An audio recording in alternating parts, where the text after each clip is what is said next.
creating more environments where these athletes can continue to swim. So whatever's happening at the grassroots level, whatever's happening at the age group level is definitely starting fruits from what we saw at the recent. I mean, I think I posted it on a message somewhere. The nationals was the most exciting and most competitive nationals I've ever been to. So I think we all need to give ourselves a little bit of a pat on the back there, because this comes at the effort of all of us.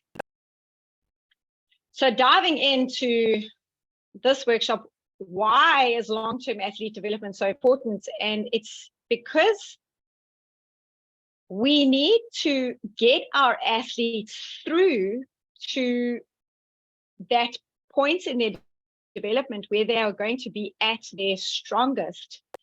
And that only happens late. For many years, what we were struggling with was a lot of our athletes getting to the end of a trick and finishing. I'm not saying that that's not happening now. It will happen.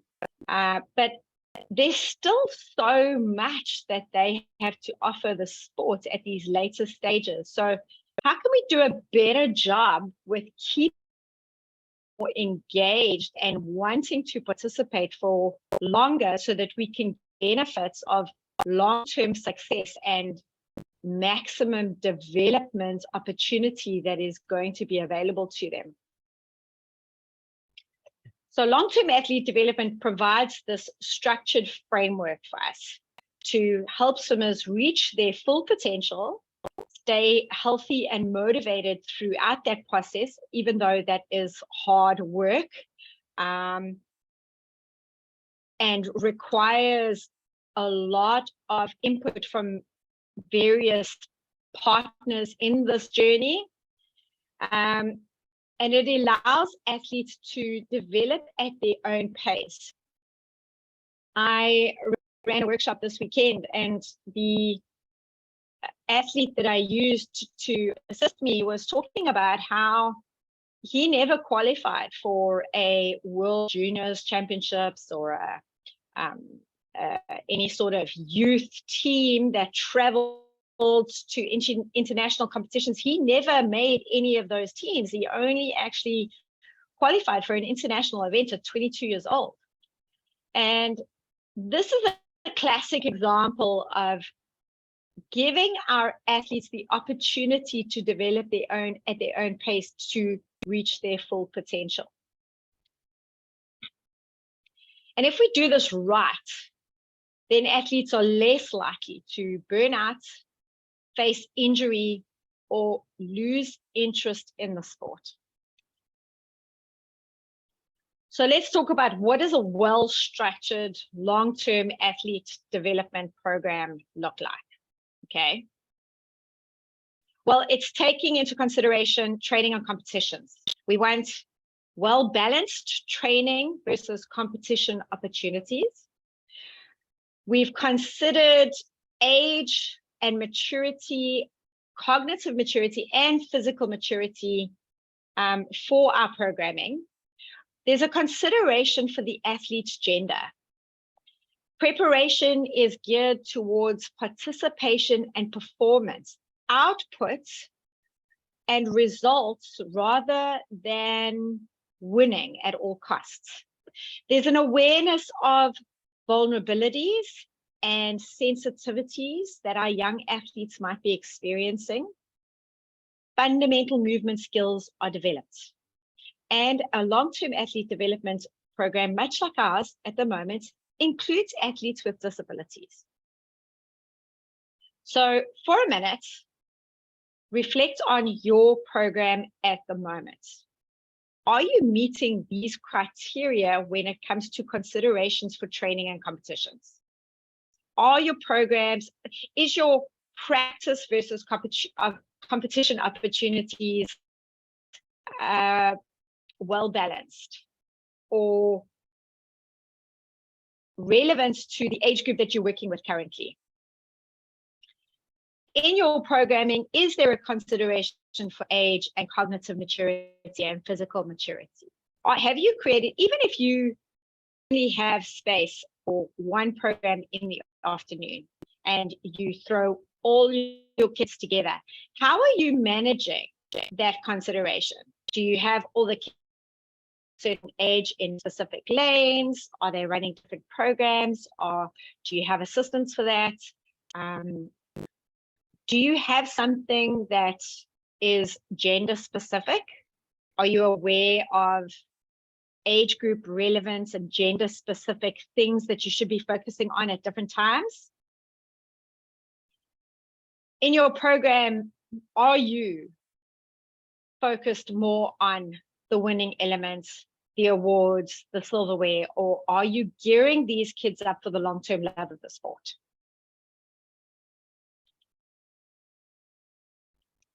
Secondly, a well-structured long-term athlete development program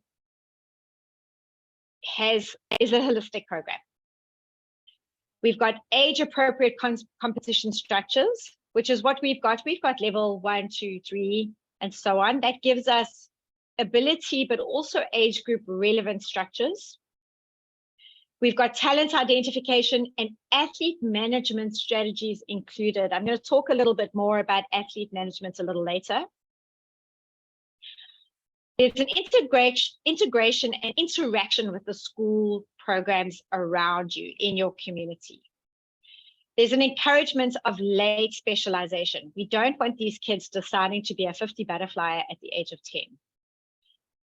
Competition structures include inter-schools, inter-club, inter-provincials, and a map to elite level competition.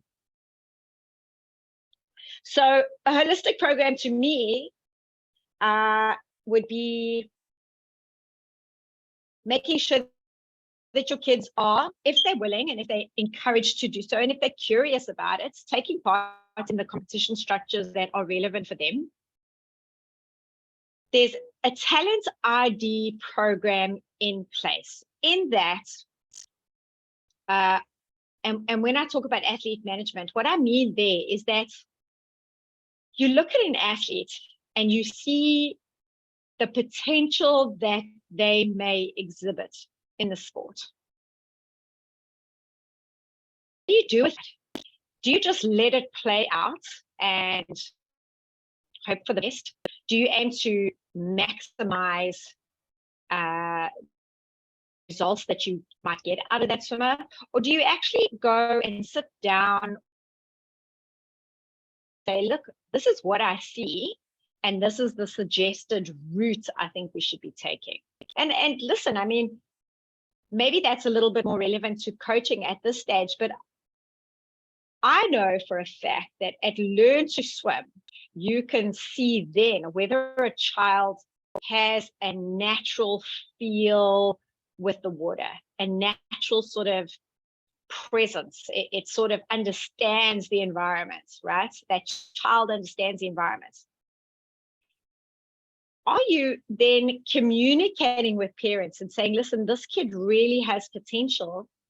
Are you aware of the club programs in the area? Would you like me to make some suggestions to you? Maybe not to move immediately, but just to keep you, just to make you aware of these programs so that when the time comes, you've sort of sussed out these environments and you've decided already where's a great place to send your kid. Interaction and integration with school programs for me is very important. I've always invested in working with the schools in my community. I like to get involved to assist them with their school teams. I like to make myself available for consultation when they want to put together events, when they want structures. This is not only good for marketing my name and my swim school to that school, it's also good just for getting back to the grassroots level of what we do. You know, it's at the school where it all begins. It's at the school where the kids are sort of made to be curious about the programs around them in the community. So an involvement in the school programs is very important for me. Encouragement of late specialization is critical. We can often land up with situations, and it's not even coming from ourselves as instructors and coaches. Sometimes it's parents get very over-enthused at the little pocket rockets that they've produced, and the little pocket rocket is great at 50 freestyle and 50 backstroke, and that's what it is. We want to expand. We need to expand on that. We need to settle parents down when they get all excited about these little phenomenal 6-year-olds that can swim 2 lengths, amazing freestyle. And we need to involve them and educate them about the expanded potential that we need to encourage with these athletes. Competition structures include inter-schools, inter-club, inter-provincials, and a map to elite level. Maybe just in the chat, I'd like to know how many of you are involved in little inter-school competitions or inter-club competitions that you set up by yourselves with other swim schools in your community or other environments in your community. How many of you are currently doing that now? I'm just curious to see in the chat. Even if you just want to stick up your hands, or you can give us a thumbs up in the chat.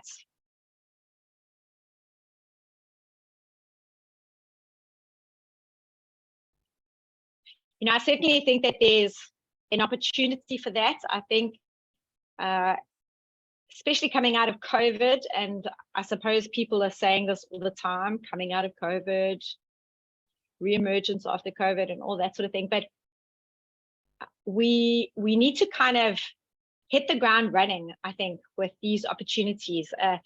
What coming out of COVID has done for me is I think it's sort of re-energized perspective and how we should be doing things. So, you know, if you're not getting involved in these programs or anything like that at the moment, you know, take a second and just consider the benefit that would come out of getting something like that set up. Okay, so there's quite a few of you that do it, apart from those of you that are 200 kilometers from the next town. That's, I mean, obviously that's unfortunate, but I mean, for the rest of you, you know, that I'm so glad to see that so many of you are doing this. Okay, so thirdly, it encourages active and healthy lifestyles that value active participation in sports programs.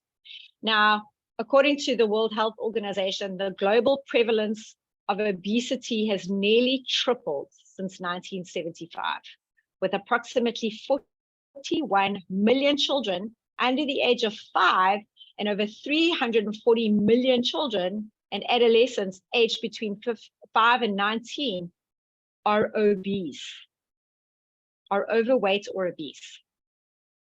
Those are particularly scary stats. And when you consider things like all of our lifestyle diseases, for example, like diabetes, we are going to have such a management of those lifestyle diseases in the future if we don't get these sorts of circumstances under control. So taking it a bit further, 23% of girls and 10% of boys aged 10 to 14 are overweight or obese. 27% of girls and 9% of boys aged between 15 to 17 are overweight or obese. And these numbers are escalating. This is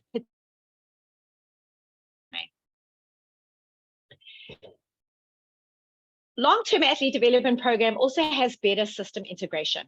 All right, we are talking and communicating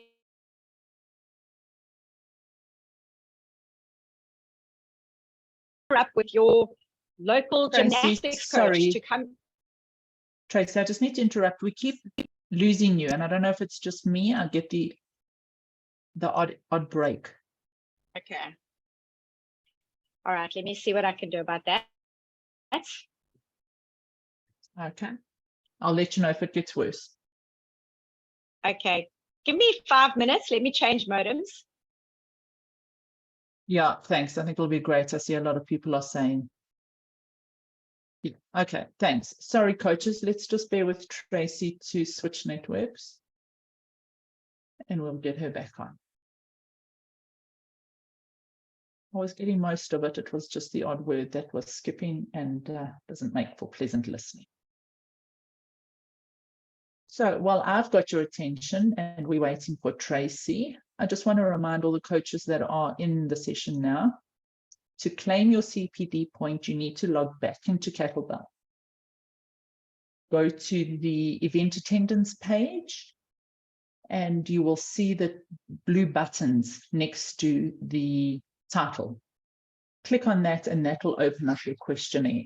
It is not up yet. It'll only be up tomorrow morning.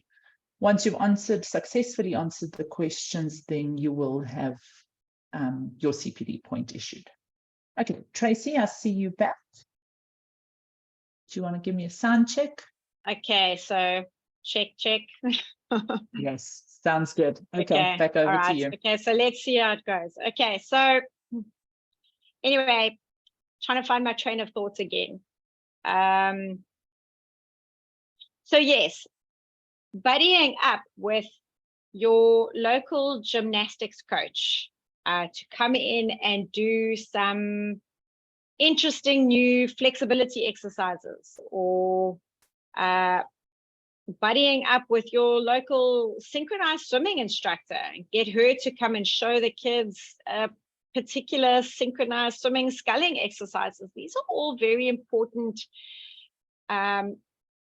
resources that are available to us to help us create a little bit more interest, a little bit more curiosity in our program, and better system integration. This not only promotes functional fitness, but it will make the kids a little bit more interested. Okay, games are where they have fun. And when we stick with the constant structured program all the time, we run the risk of kids getting bored, and that's just going to lead to them losing interest in the sport. Yes, we've got to have structure, but novelty is an incredibly important tool for us to use. And just throwing a little novelty in your program every now and again is going to go a long way to having your kids wonder what's coming next, what's happening next, what's coach got cooked up for this week. But it also creates it's very good, particularly if you buddy up with other sports coaches or get invested or involved with, people that do sort of other interesting functional movement skills. You're just doing your program a good service if you get a little bit creative like that. So what is long-term athlete development? Long-term athlete development is based on the idea that at any one time, each participant is at different stages of physical age, physiological age, cognitive or mental age, and emotional development. And all of these factors make up the developmental age of the participant. And what we want to do is we want to be paying more attention to the developmental age when developing individuals for optimal training, competition programs that they are potentially going to be exposed to in the future. So it's here I want to talk about the 10,000 hour law, or the 10,000 hour rule. Before we kick off there, there's a poll that has been created. I want to know your thoughts on the 10,000 hour law. Do you believe the 10,000 hour rule holds relevance in our sports? Go ahead and submit your answers quickly. We'll give it a minute or so. I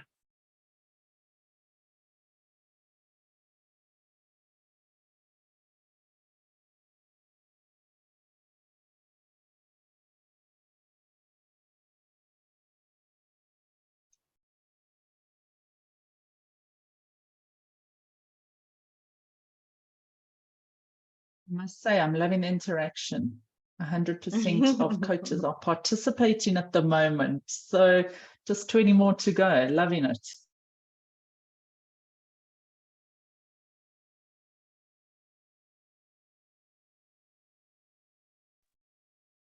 Right, I think we can end it there, Tracey. It seems to have slowed down. You can see the results, correct? Okay, all right.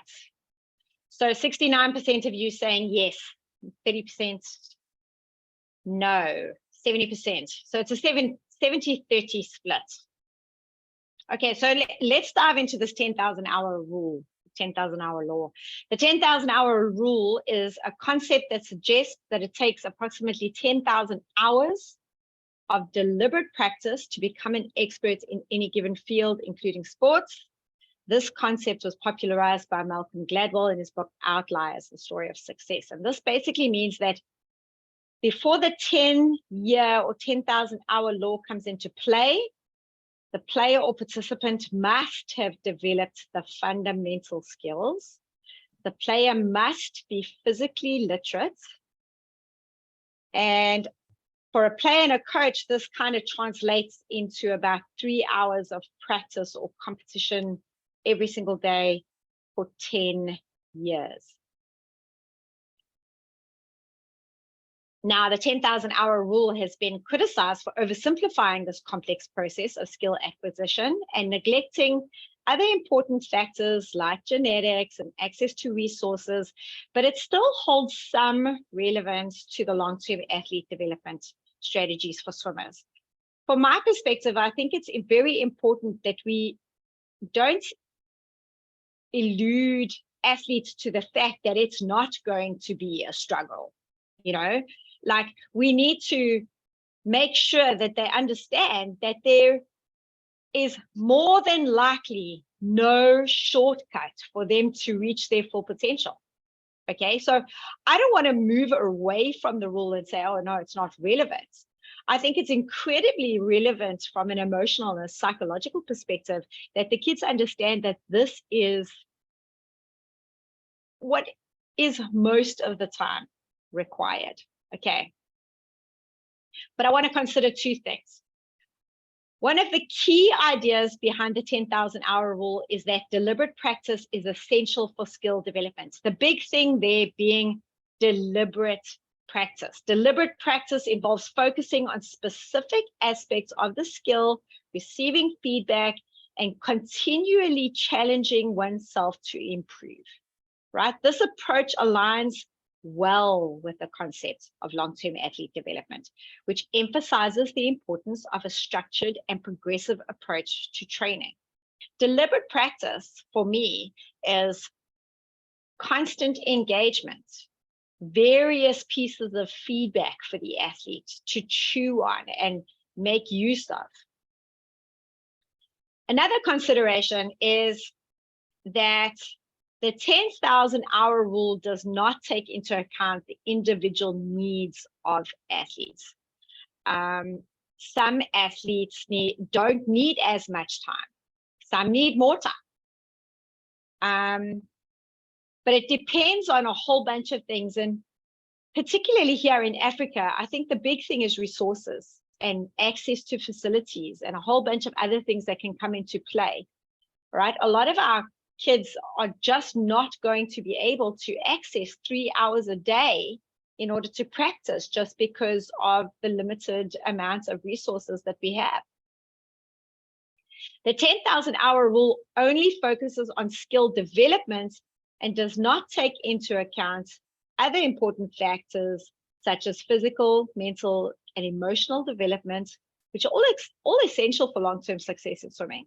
A lot of the time, our athletes are not reaching their full potential prematurely, just basically due to the fact that they are not cognitively mature enough to make certain sacrifices. understand that those sacrifices, understand that what you reap, you sow. All of those sorts of things. It's that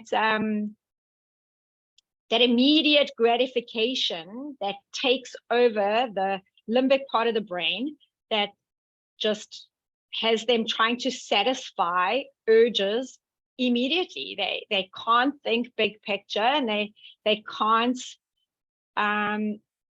plan long term. So they cannot see what 10 years from now looks like. They cannot see what 2 weeks from now looks like. So it's very difficult for them to, you know, if they haven't reached a certain level of maturity, it's very difficult for them to visualize themselves as anything other than the kid that they are today, doing the things that they do today and having the joy that they have today. So it doesn't take into account any of those factors.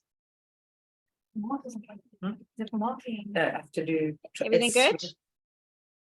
Sorry, who have we got? Carol, would you mind muting yourself? Okay, sorry about Yeah, that. I think we're good again. Okay, so anyway, let's talk about physical literacy, because one of the prerequisites for the 10,000 hour rule to even come into play is the fact that we've got an individual or individuals that are physically literate.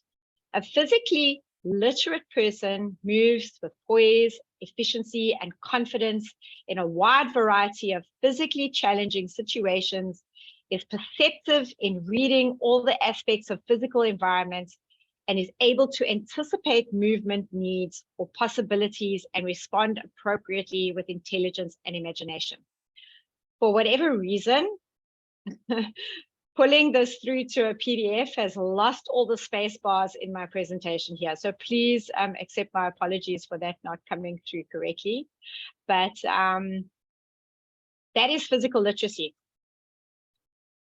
So long-term participant or athlete development for South Africa. What is it going to do for us? It's going to help us to identify the current gaps in the sports system. Maybe you're already seeing them. What can you immediately recognize in your community that needs some sort of addressing? All right. I'm someone that's really big on reverse engineering. We look at the top. And if I look at the top athletes at the moment, I think we've got a really good, like as I said earlier, you know, we've had these fantastic results at nationals with a huge wide array of performances coming from lots of different programs and coaches, and all of those athletes have had various journeys leading up to that point that have involved lots of other people along the way. But if we look at that and we reverse engineer it to why that person has been so successful, what has happened? Where has it all worked out? How can we replicate those structures? So if you think about that in your immediate community and you reverse engineer that as though one of those athletes were in your sort of channel at the moment, what would you be looking to make changes on in your current sports system?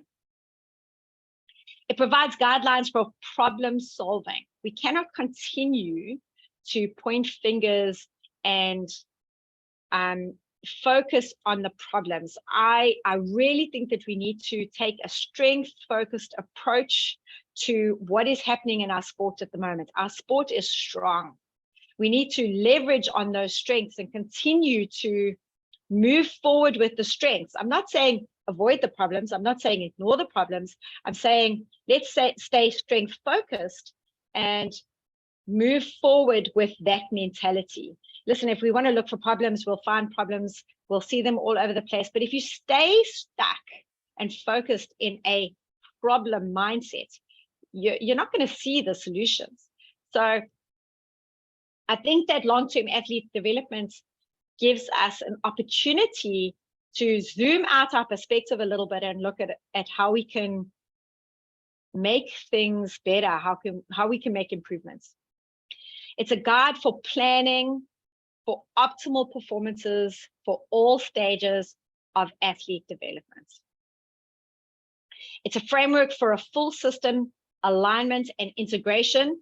It's designed on empirical, practical coaching experiences and scientific research and principles.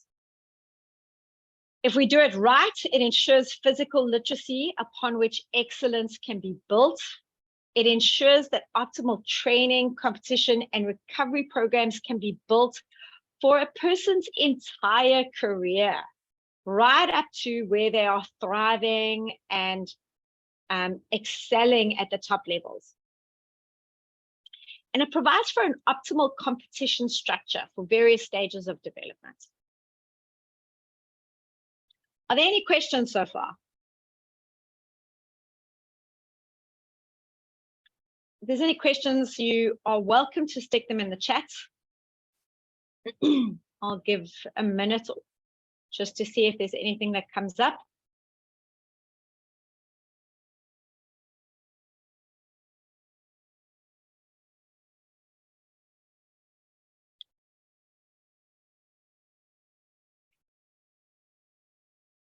All right. So let's move on. We've got our 7 stages of long-term participant development. We're going to go through them.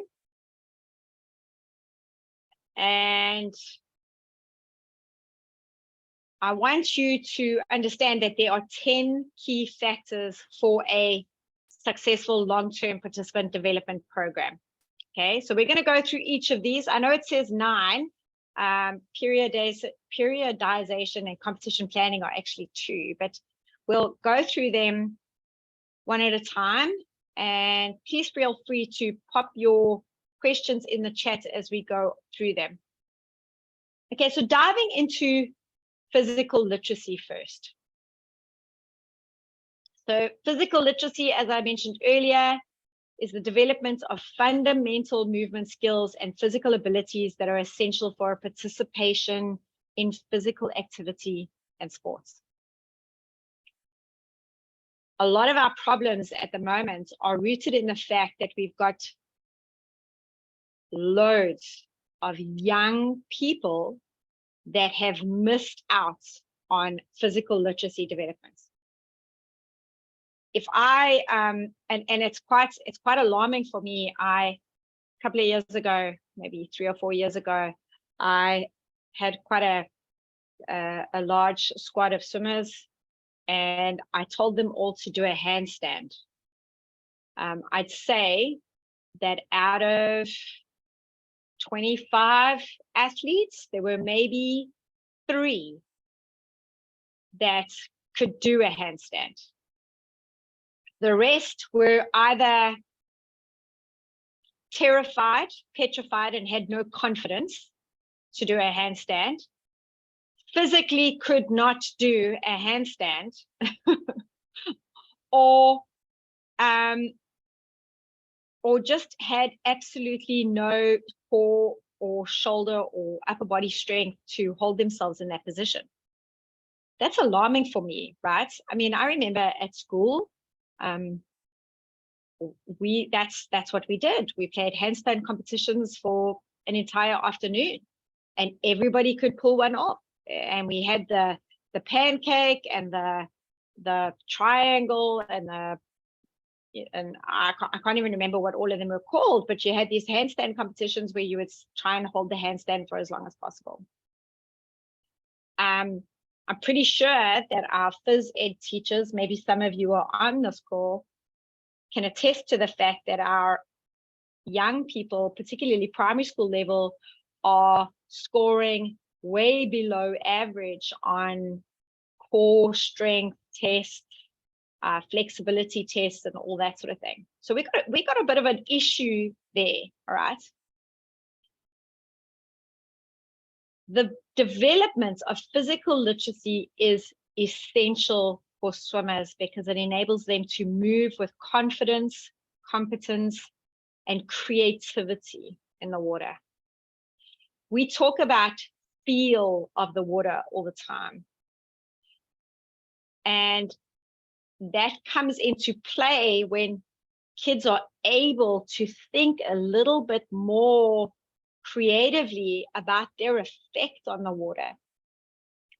But if they don't have physical literacy in place, being in the water is either a fight, or they can't float, they can't suspend themselves, they can't experience that ability to be able to move through the water at all. And when it's about survival or fight or flight, then they lose out on that ability to be able to generate that feel.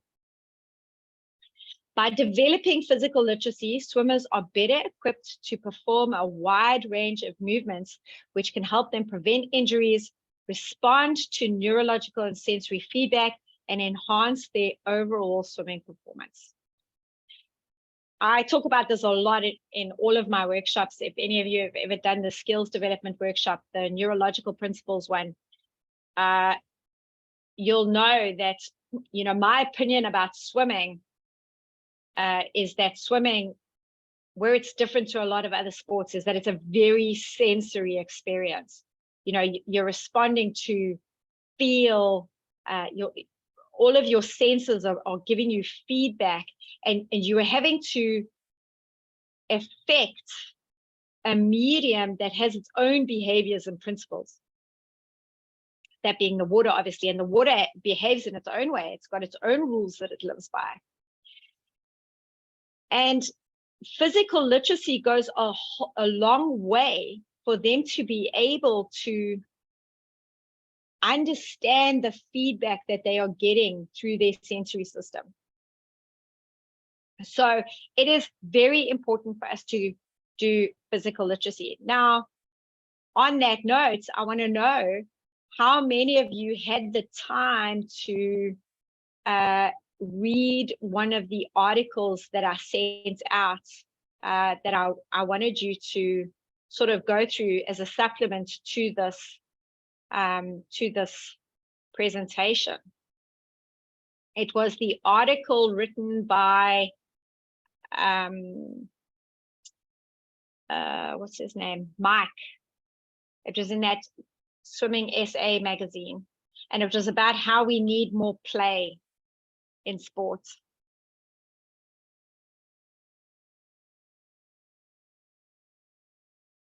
Okay, so half and half, pretty much.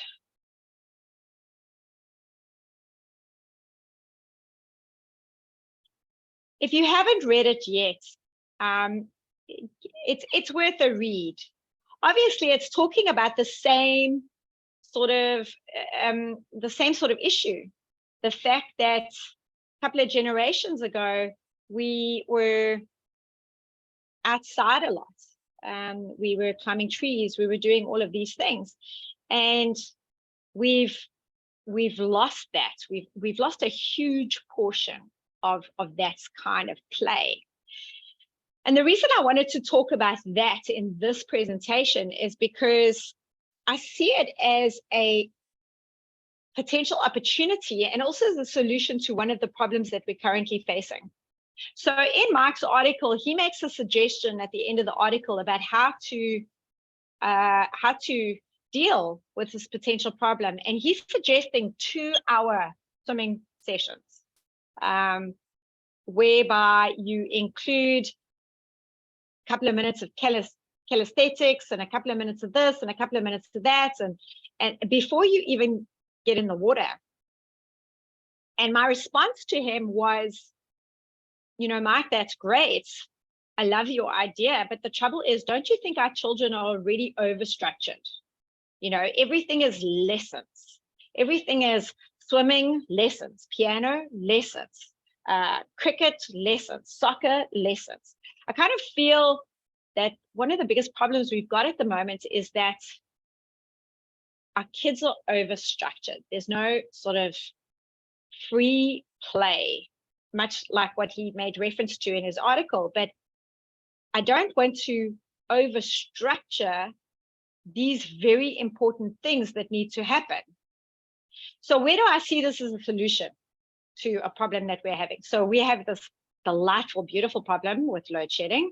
And maybe some of you are experiencing cold water. Maybe you guys are, worried about what your operations are going to look like over the next couple of months. And I see this as a potential solution for those operations because, if you can sell it right to the parents, you could run a totally land-based physical literacy program over the next couple of months, or have a plan in place ready to roll out in the event that you have problems with your pool temperatures or your power supply and all that sort of thing. There are some great ideas out there. And as long as you word it and sell it correctly to your parents as something that is absolutely imperative for the progress of your program, you could really take advantage of this time to take care of some of these issues. So I'm seeing a lot of the comments in the chat, we need to teach our children how to play. Physical literacy is directly linked to play. All of these things, they are so relevant, but where can we be a solution to this problem and still have consistency in our business that can keep us in business in the meantime? So anyway, I just wanted to put that out there, just something for you to chew on and think about over the next couple of days. Maybe it's something that you want to think about introducing into your program as an add-on element. And if you want, I'm happy to share that article with your parents and say, based on this article, I'm going to be introducing the following based on the fact that this is absolutely imperative for the programs moving forward. Anyway, so moving on. Oh, sorry. Okay, so moving on.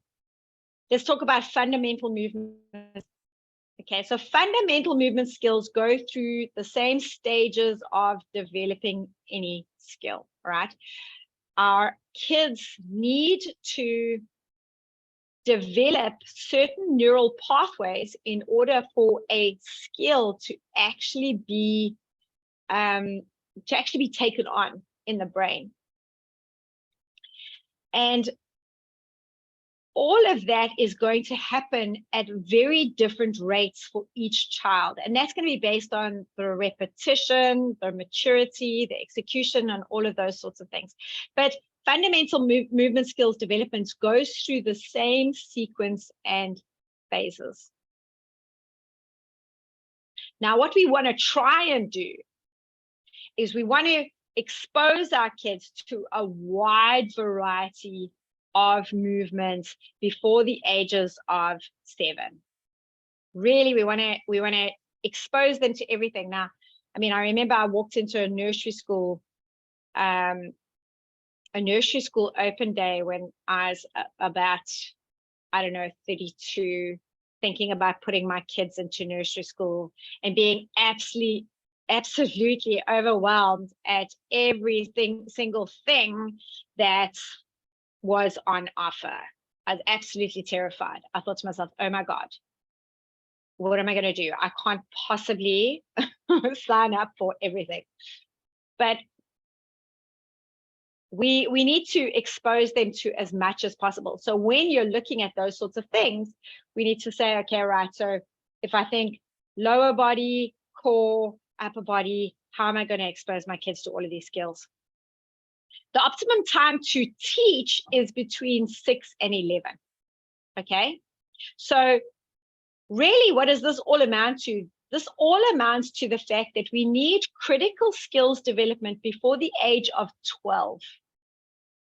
Now, that's not to say that by the age of 12, they're going to have had a full exposure to every single skill that they will ever possibly be able to take on in their lives. And if they don't acquire it by the age of 12, they cannot and never will be able to do that. That's not what we're saying.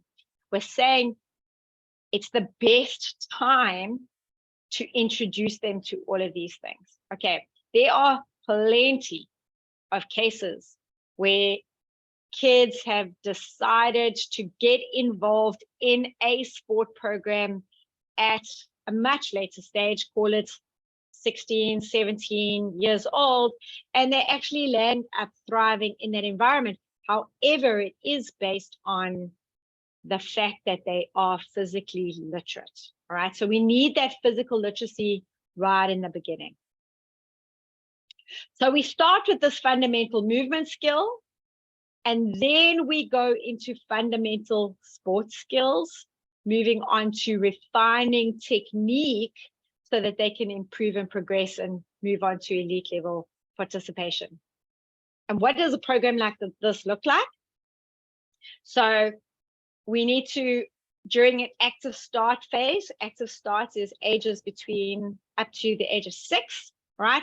And this is where learning is rapid and there is a lot of connectivity happening in the brain. But this is where we lay the foundation for the skills development and coordination and balance.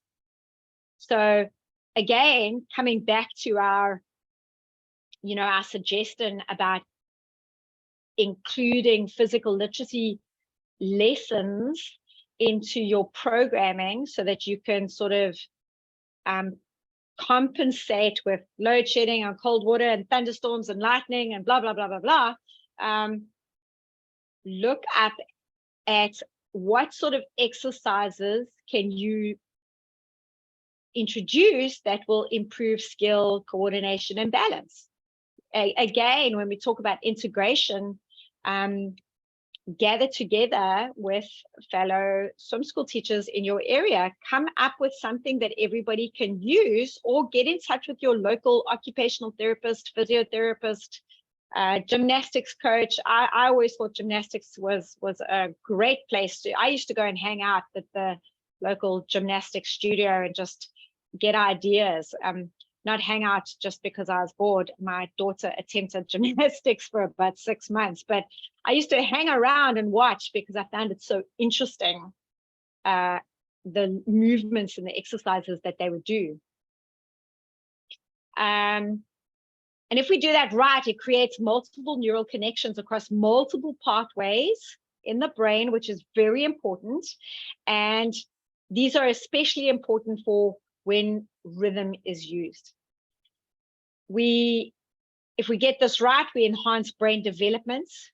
We encourage good social skills. We developed gross motor skills. The kids become confident, and there's good self-esteem. And then furthermore, if it's done right, we've got the physiological benefits, which is strong bones and muscles, great flexibility, good posture, a decent degree of fitness, and weight management to combat against the obscene obesity levels that we have going on in the world at the moment. So what does that look like at the moment from a swimming perspective? Kids under the age of 6, the recommendation is a maximum of, and I say a maximum of 2 30-minute sessions a week. Not everybody should be doing 2 30-minute sessions a week, a maximum of 2. So I'm curious. I think there's another poll. What is your current learn to swim structure? Which one of the options presented reflects your current learn to swim structure best? Are you doing 1 lesson a week? Is it 20 minutes or is it 30 minutes? Or are you doing 2 sessions a week? What is everybody doing? I'm just curious to see what everybody pushes out.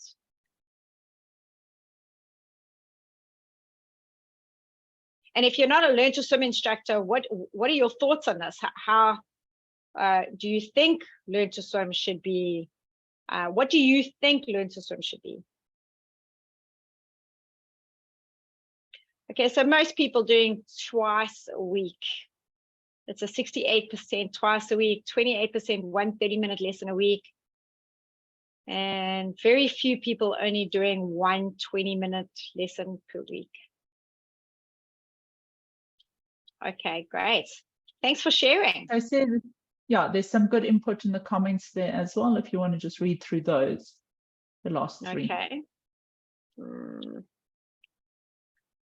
And I'm just loving this 100% participation in our polls. Thanks, coaches.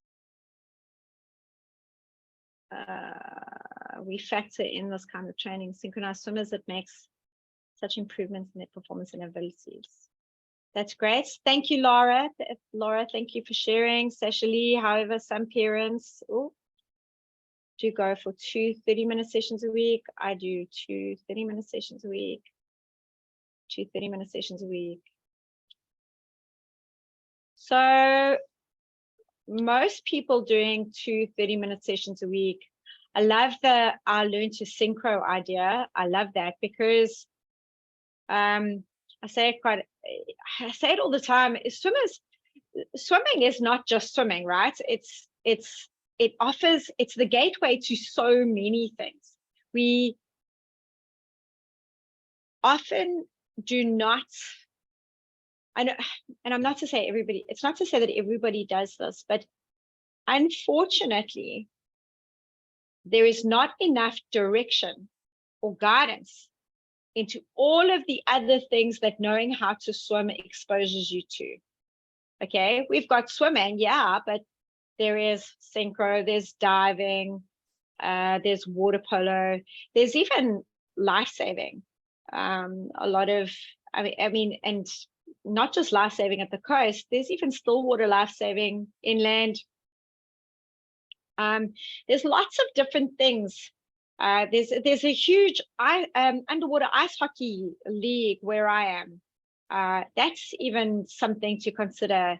You know, as a result of being able to swim, they can in the future learn to go scuba diving. They can participate in a wide array of activities that if they are unable to swim, they cannot do. So guidance on what they can do with the skill of being able to swim is something that you should be including in your newsletters. You know, why should you swim? Why should you, you know, your Facebook content. I run a business series on the Swim Coach platform as well, and you know, if you're marketing yourself, it's very important that that the kind of content that you're putting out not purely advertises your business, but also invites people to come and check out your program. Why should they learn how to swim? And it's not just to learn how to swim, it's to learn how to go snorkeling one day at the Great Barrier Reef. It's to get involved with water polo. It's to do a whole bunch of other things that we don't talk about enough. You know, as a learn to swim teacher, if you're running your own business or if you're involved in a business and you're looking for more clients, you maybe need to expand on your audience. Who are you talking to? Who are you talking to? Who are the people that you want to invite into your swimming school to potentially become a client with you? Okay, so just something else to ponder on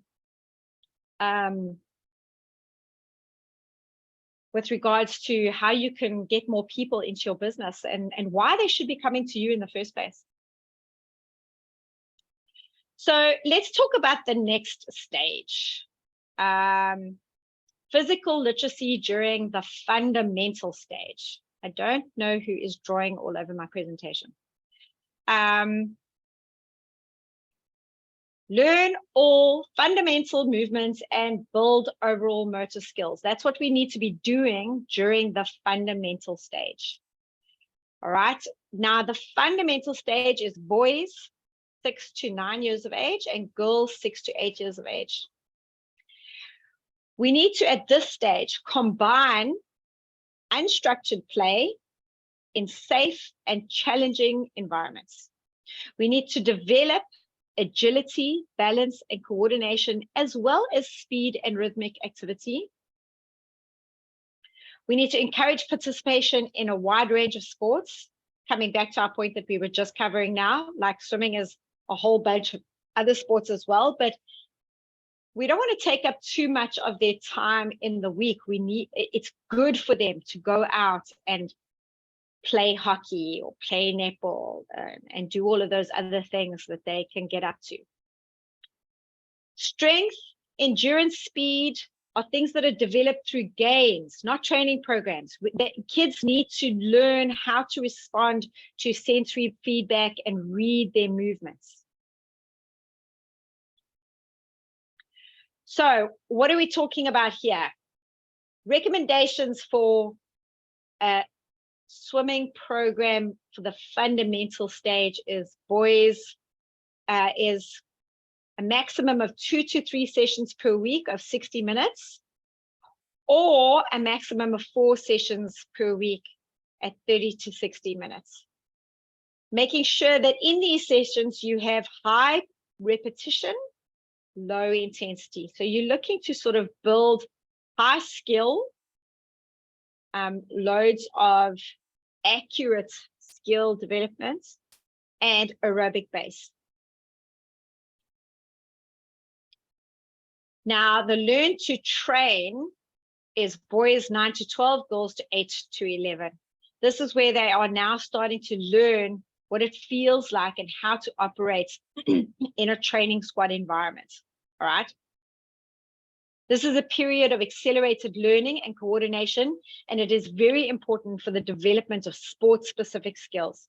Again, better to do after they have acquired the fundamental movement skills. There's a 70 to 30 training to competition ratio. Now, when I say that, a lot of you might be thinking, oh, but our galas are only once a month. And, you know, from a club perspective, you know, these guys are doing a lot of school galas, a lot of other galas where that competition is factored in. So that's where that 70-30 ratio comes from. Very important at this stage that kids are taught their flexibility and stretching routines and their, you know, sort of muscle triggering routines. They should be taught at this stage. They're about to hit a massive growth spurt phase. So you want to get these flexibility and triggering exercises sort of ingrained in them now so that they can do those exercises as they are going through their growth spurts. Endurance is gained through games. How much in your junior squad sessions are you gamifying your session? And gamifying, I mean, gamification is a trend word at the moment in a lot of your coaching faculties, your high performance faculties, and all of that, and being used a lot in business at the moment. So gamification is critical in our programs. Where are you creating games? Where are you creatively creating situations that can be perceived as games to the participants, right? It doesn't necessarily have to be a water polo game or anything like that. What kind of quacks up relays are you coming up with? What kind of structures are you creating that makes the kids feel like they are in a game as opposed to being in a training session? Still no focus on a single sport at this stage. You know, you want them taking part in something every school term or each season. You're still not getting them to knuckle down on that on that single sport just yet. Recommendations for learn to train phase: 4 to 6 sessions a week, 60 to 90 minute pool sessions, potentially 4 to 7 hours a week, and a training volume of no more than 14 kilometers per week. Now, 14 kilometers for me is absolute max end of that volume. Okay, so I put it there because I know people are doing that kind of volume at this age, but I think that's an absolute maximum volume at this stage. Just loving the comments in the chat, you know, with obstacle courses and improvised synchro routines to popular TikTok songs. I mean, TikTok has taken over the world. It's really sort of crept into every single area in life. I myself still have not caught onto the whole TikTok trend. I wouldn't even know where to start, but from what I gather, I'm obviously missing out. Okay, so train to train Tracey? stage. Yes. Sorry, just a question from Mavis. What is trigger exercises, please? Can you elaborate Trigger on exercises. So there's it's sort of like pressure points activation in various parts of the body. So the one that I like to teach the kids quite early is the psoas muscle activation, which is the psoas muscle is the muscle that runs sort of from your pubic bone area, somewhere in your sacrum, up to your ribs, and it's one of the most important muscles of the core structure, but it's not used. It's very underutilized, but it's a very important muscle. So what we do is I get the kids to stick their thumbs on their hip bones and their middle fingers in their belly button, and then they bring their thumbs in towards their belly button to sort of the midway points between their hip bones and their belly button. It's sort of where you would imagine your six-pack to end if you had one. So it'd sort of be the edge of the six-pack. Okay, and then I get the kids to dig their thumbs in there and make small little circles, and it actually hurts initially, but that helps activate the psoas muscle of the core. It actually makes the kids, it gives them quite a lot of strength, particularly from the hip flexors and the hamstrings. It helps, it just gives them a lot more strength from those areas. And I just teach them that from an early age because,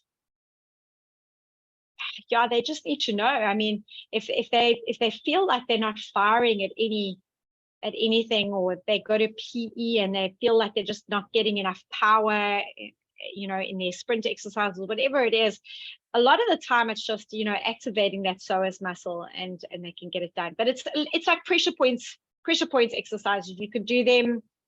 There's one that's just on the side, just next to your armpits, but in towards your pec muscle. There's one there.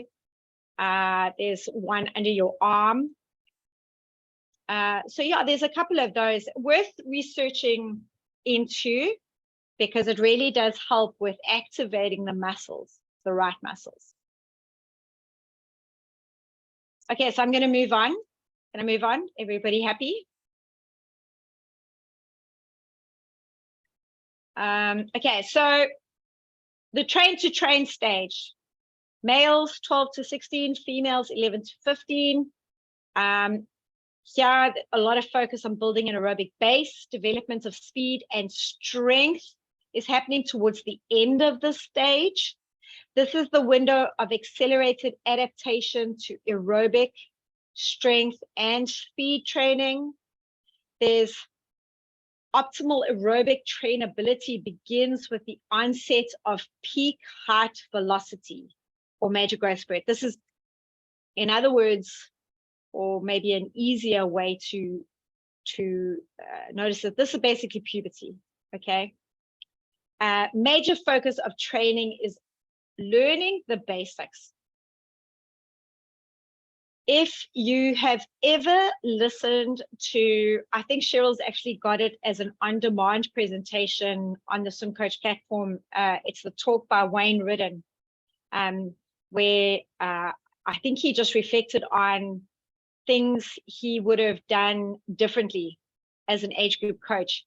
He speaks a lot about the basics, going back to the basics, and how we can often get a little bit too caught up in scientific principles and fancy equipment and all that sort of stuff. But at the end of the day, maximum performance comes down to if your athlete cannot streamline or does not streamline or is not in the habit of executing proper streamlines, which is the most basic thing that we're doing from Learn to Swim all the way through. You know, at Learn to Swim, it starts as the pencil, and then it progresses into the rockets, and then it progresses into until eventually it is the streamline. But there's got to be a lot of focus at this point of not sticking with the basics, but attention to detail with the basics. Now, recommendations for train to train phase: 6 to 12 sessions a week of up to 2 hours per session, full time of maximum 24 hours training a week, volume of up to 50 kilometers per week.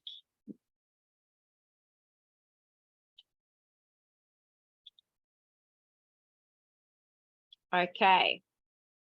Now we're looking at train to compete. So train to compete is males 16 to 18, females 14 to 16. Now the terrible tragedy of sports recently, and I say recently because I think I'd love to know, and I wish I could have had those numbers by now.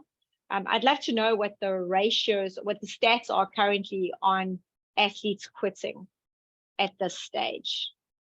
But I suspect it's something quite significant and still nowhere near the numbers we'd like.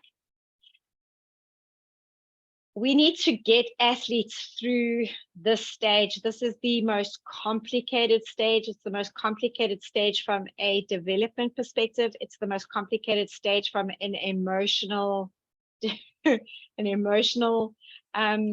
perspective. It's complicated from a psychological perspective. These kids are facing a lot of overwhelm, a lot of anxiety, a lot of demands. And I think that we need to be highly, highly sensitive, educated, and aware of what's going on with athletes at this stage. So at this stage, we are optimizing from the foundation set in the train to train stage.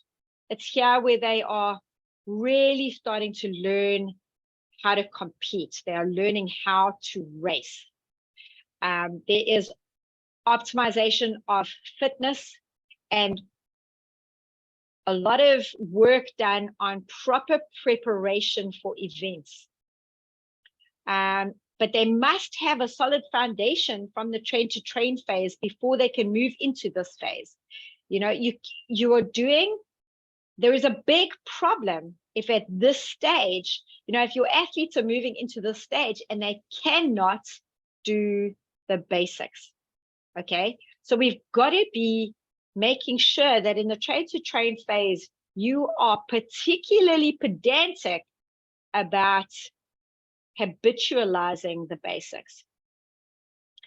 At this point, they're probably doing year-round, high intensity, and individually specific training, all right? Looking or starting to consider specialization in one sport. Recommendations for the train to compete stage: 8 to 12 sessions a week, up to 2 hours per session, full time of up to 24 hours a week, and a training volume of between 40 and 50 kilometers a week. You'll hear about the 100-kilometer week, hell weeks, or whatever they are that coaches call them. I know that there's a few guys that drum out 100 kilometers in a week. Very rarely they'll do it as sort of a kickstart to the season, or you know, I mean, I only really know it as something that coaches try and do as a real sort of kick in the program. But yeah, I think, you know, where I'll be honest with you, where I'm losing athletes at this stage is where I'm telling them that they need to make a choice between sports. I see myself as a coach, as a sports coach, as a performance coach, right? So while I would love a lot of these athletes to choose swimming, where I am having a little bit of drop off in my own personal squad is where I'm saying to them, right, okay, so now it's time, because there's got to be a give somewhere. And that's the trouble with athletes, right? Usually our athletes they're guys that are doing everything. They want to do the netball and the hockey and the rugby and the soccer and the cricket and the swimming and the everything, but they can't. There is going to be a give. I've just recently had the very, very, very hard discussion with one of my absolute darling athletes, who is a netball player, a brilliant netball player, hockey player, and swimmer. And I took her through a little bit of a session where we discussed, you know, what are her values, what's important to her, and all of that sort of thing. And I realized that swimming is not her passion. And the benefit, obviously, is that now she will go on. She's chosen hockey, and that's great, and that's good for her. And hopefully she will go on to thrive in hockey. But if we're losing athletes, let it be losing them for that rather than losing them to nothing. You know, how do we help athletes find curiosity about participation at this stage? How do we help them move through the emotional inconsistencies that they're experiencing and keep them interested and curious about what they can benefit from in sports, in participation? And this is why it's important to expose them to lots of different sports, and lots of different sports within aquatics, because maybe their love isn't in swimming, but it might be in water polo. And maybe they're just not getting the results that they want in swimming, so you can divert them to life-saving. So think about these things and the people that are in your program currently, and how you can keep them participating for as long as possible. Okay. Right, train to win is when we are looking for podium finishers. So we want to try and get people here we want to try and get them to this point as best we can. And it's at this point where they need to be with highly professional, highly experienced people who can, you know, give them the physical, technical, mental services that they need to be reaching podium performances. And those recommendations are 10 to 15 sessions a week, up to 24 hours of pool time, and similar sort of volume, but a lot more intensive on results. Now, just letting you all know, the rest of these factors move through quite quickly. Second factor, so that was just the first factor, but now we're moving through quickly now, okay? Because factor number one was a really big thing. But now factor two is specialization. We want to make sure that we are not encouraging early specialization too early. Otherwise, we are going to potentially have burnout, dropout, injuries later on. Okay, they get great performances early, but it doesn't last. Whereas when we have a better holistic approach to specialization, they are more likely to have a longer athletic life. Factor number 3, their age. We've got to understand that there is chronological age, which is the numbers of years, your age. You are actually 7 years old, 21 years old, 40 years old. There's skeletal age, which is the maturity of the skeleton, determined by the degree of bone ossification between the joints. There's developmental age, the degree of physical, emotional, and cognitive maturity, which is the one that we want to be paying more attention to. And then there's relative age, which is pretty much how the schools operates, the month in which you were born. You know, it's the January to December babies. Which year were you born in? We want to be paying more attention to developmental age. And this is just a diagram to show you the difference between a person who is of 20 years of age and a younger person. You can see the gaps between the joints here.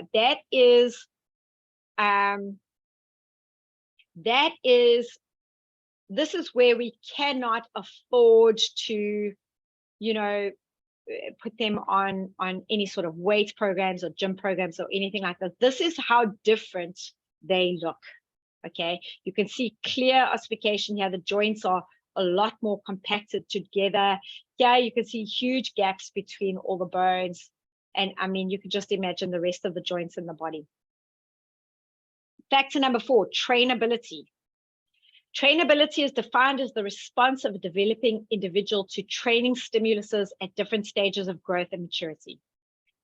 Sensitive period of development. This is a point in development where training will have the most optimal effect.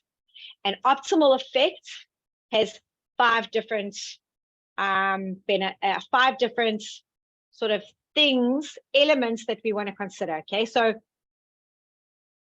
where is our sensitive period for training stamina? It's at the onset of peak height velocity. This is that puberty, what I referred to as, it's easier just to think of it as your puberty phase. Strength for girls is after puberty. For boys, it's 12 to 18 months after puberty. We want to train speed at these age groups. 7 to 9 and 13 to 16, girls 6 to 8 and 11 to 13.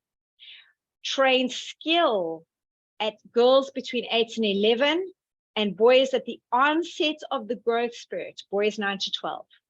Suppleness, very important, flexibility between the ages of 6 and 10, and very important during puberty as the skeleton is growing, because for those of you that don't know, the skeleton grows first and then the muscles have to catch up. So it's very important that we nurture the muscular system through that. Be careful of overstretching because you could irritate the ligaments. You don't want them to overstretch. You don't want them to hurt themselves, but you do want them to have an idea of keeping range of movement open and nice and wide. Factor number 4, intellectual, emotional, and moral developments. So we have to ensure that we've got training programs that cover all of these aspects holistically. Training programs need to ensure adequate recovery time. You know, in that, I think the series was called Think Again series. It was with various coaches. It was with Wayne Ridden and Dean Price and a coach from overseas. I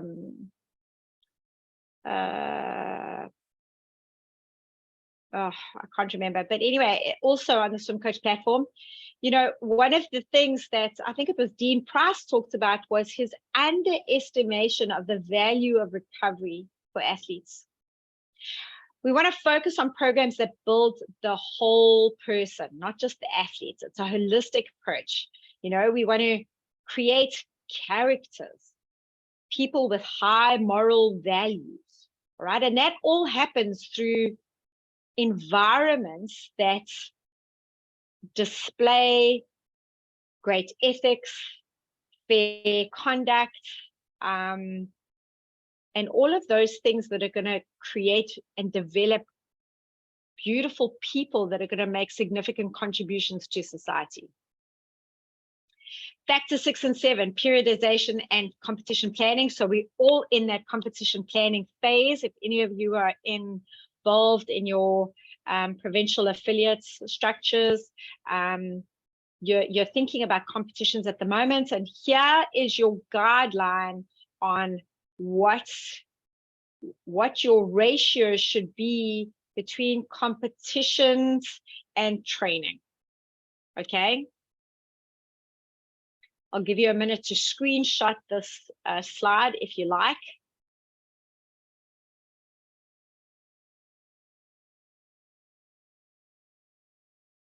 Okay.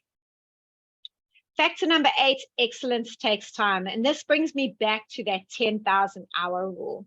Okay, because it's important that our athletes understand that things are going to take time, that they are going to have to struggle for a significant period of their lives, right? I say, yeah, the Olympic medalists were younger, between 1.3 and 3.6 years than non-medalists, suggesting that motor skill development and training is happening at an earlier age. We are having some phenomenal performances by younger people. You've got that Summer McIntosh at the moment who's breaking world records, not world junior records, world records at the age of 15. And she's doing them in the important events. When you talk about long-term athlete development, she's doing them in the important events like 400 freestyle and 400 IM.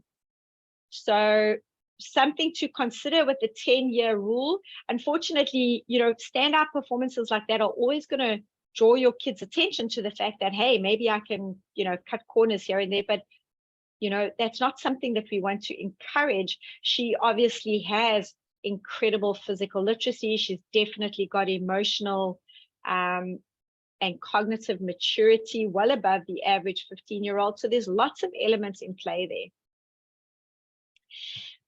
But it's interesting to note that the average age of performers in swimming at the moment are as follows. I mean, if you look here, our participation of female Olympic participants is actually, the age is actually increasing.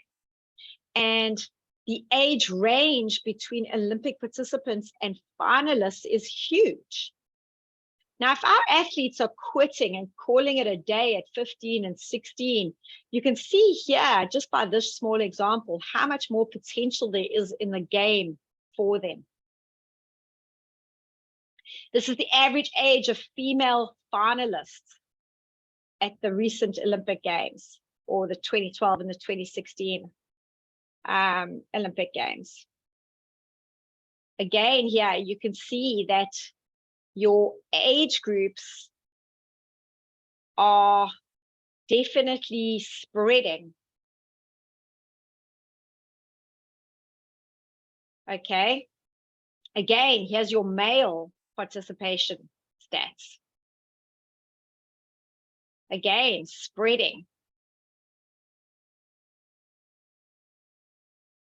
Factor number 9, I want to talk about the Kaizen effects. And the Kaizen effect refers to the idea of continuous improvement through small incremental changes over time.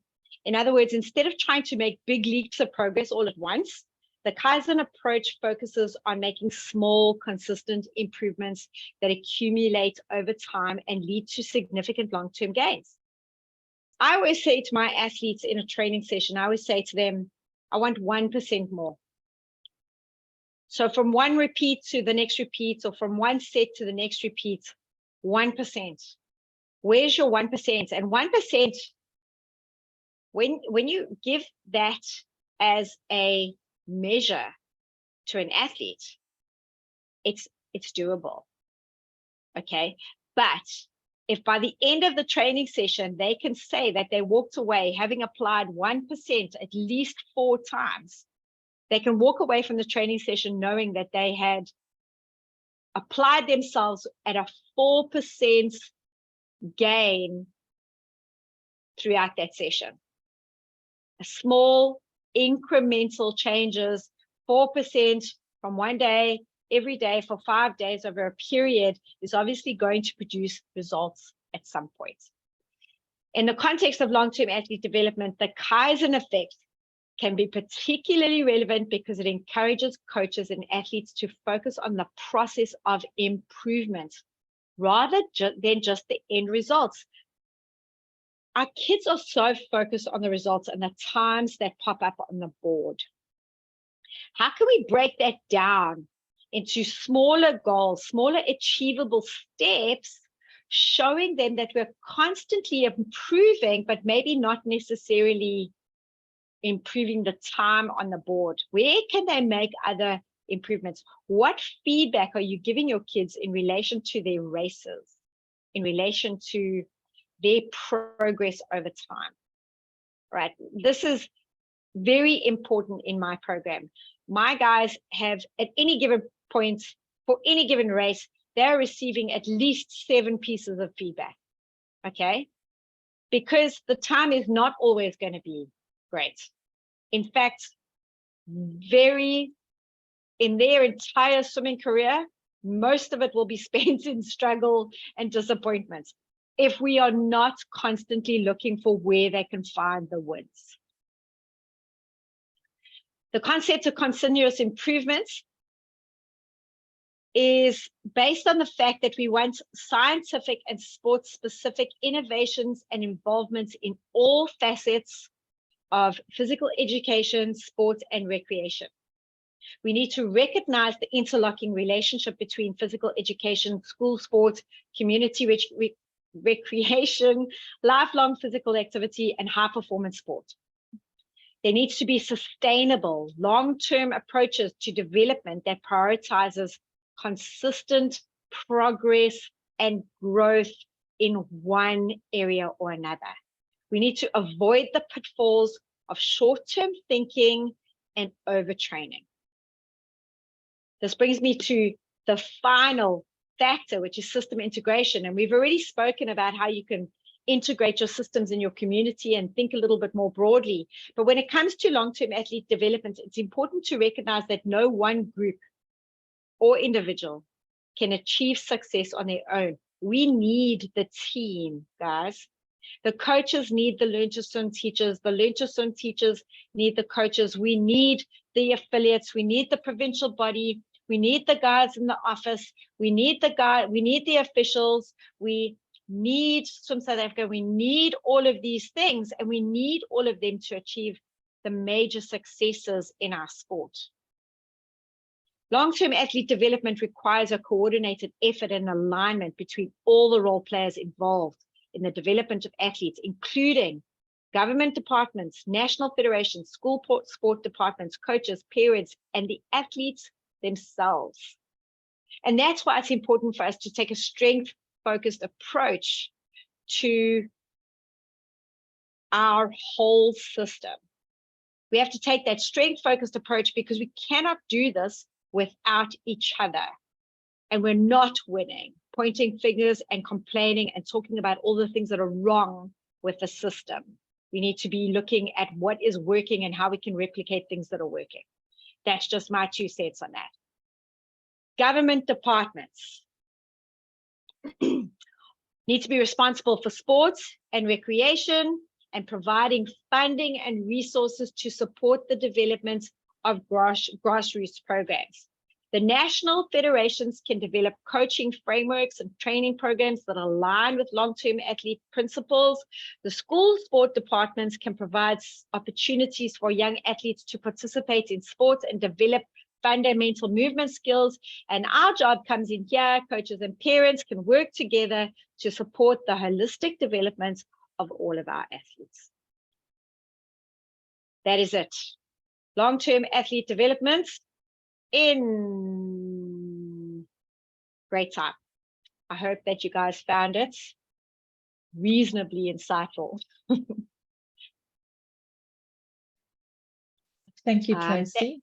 Sorry, I put you under pressure for a time check. I forgot we had until 9:30, but lovely that you've got through it, and I think everything was well covered.